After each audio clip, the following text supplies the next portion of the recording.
ia fatal fatu wa mo fo le no tatu filo yaima te tonu lava le mo fo ise fa malo si au le afionga le tua mo tatu ia ole ta upu wa fita te noi fa pia ole ta u tu tu Iesu Keriso mai le oti mal tu ma wa ato toal tala le ile tu tu Keriso mo moko ni te sulim fa pusufa su fitu mal musfu a fai foi o le toe fatuina mai Keriso po ua faale au ngā la matutala ua faale au ngā foi lo tu fatutu a fai foi o le toe fatuina Keriso ua faale au ngā lo tu fatutu ua nofo sala pea o tu aole nei ua toe fatuina mai Keriso i e uti o le toe tu o Iesu o le feau taulongolongo lea le lua e kanesi.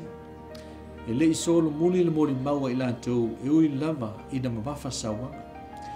O le tulanga fo i le te tau o na iaile e kanesi moni i Keriso i le teminei. O le tatu tau a mitunuina ma le whapa ia ina e ala i le lofa tunoa.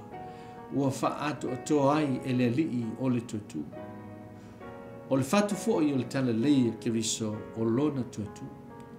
Na o Sofia Paulo e le nganga Paia, e Tusi le nem tau.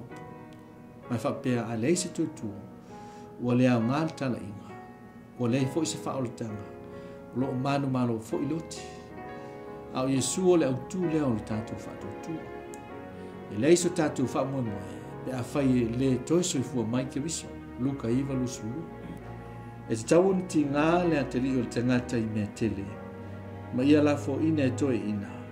Ma fai taulanga sili, ma lau tusi upu, ia fasi o tia foi, fatu ina foi o ia i le astolu. Ma san lava o na tala no Iesu i ona so, i lona mali, ma lona toitu. A leis toitu, o fa lea o ngā le fatu tu, ua nofo polonga pea i tātou i le asana. Mo moko ni te sulima, fa mo moa tolu ma le fa. Le au soe, o te whailo atu i ate o tou le tala lei. Na u folina atu i ate o tou. Na o tou talia foi, o lo tu mau foi i ai o tou. A wana o tu inatu i ate o tou mea mua mua. O mea fo ia na o moa fo ia o. Na maliu Keriso masui o tātou masala, pei o na Tusia. Na tanu fo o ia, ma toi tu mai i le astolu, pei o upu o i Tusi. O le mole mau malosi lo ni tuitu e whaatitau i ailo tātou whaatutua ma le wha ngā luina o sa. E leo to Iesu i tu mamau, luka lusi whahu peon, e le o i nei o i a ua tu. I o tō manatu i lo na whetala i atu i ate o tō. Roma no mōwhi pe wha.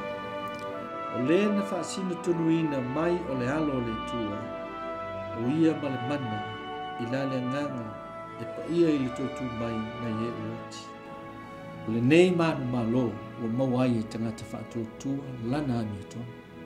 O le whaatutua ma le whaamaoni tātou te mawai manuia o lona totu mai le oti mai le tuu mau. Fesili nei whapea. Wa i lona lofo Iesu na maliwai moa wangsala. O le isi fesili. Wa e maua le mana o lona totu. O le nei vala au lofa mo tātou. Ua mole mawai le apostolo Paulo a whai le isi totu o Iesu Keriso. Ua whaale a ngāla na tala ina. Ma ua leo ngā fo ili tātou whaatutua. Ma o nofo polonga pia i tātou i langsana. Ia whamanuia le tua i lau whawhawhau. Soifua.